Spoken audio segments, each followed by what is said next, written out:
idol, yan mga idol, nagbabalot na si misis ko ng tinupig. Binabalot na niya sa dahon ng saging. Yan idol, pakunti-kunti lang yung paglalagay dun sa dahon ng saging kasi pag marami kasi masyado, parang nag-i-spread din kasi yan mga idol.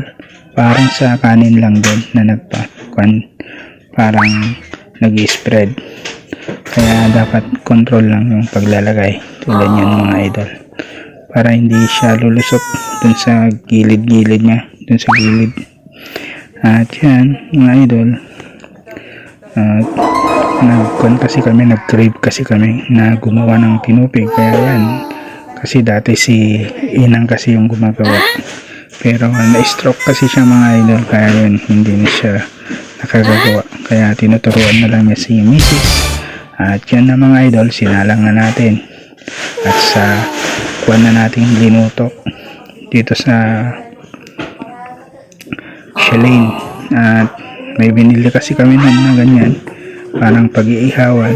Sinubukan namin kung pwede at pwede naman lang. Ayan na, naluluto na mga idol. Ang ganda ng pagkakaluto, hindi ka pa nauusukan at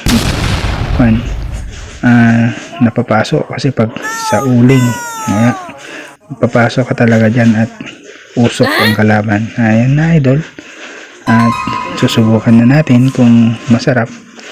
Yan na yung finished product niya mga idol. Papatikim natin kay Mrs. Ayun, yummy, ang sarap. Thank you for watching, bye bye.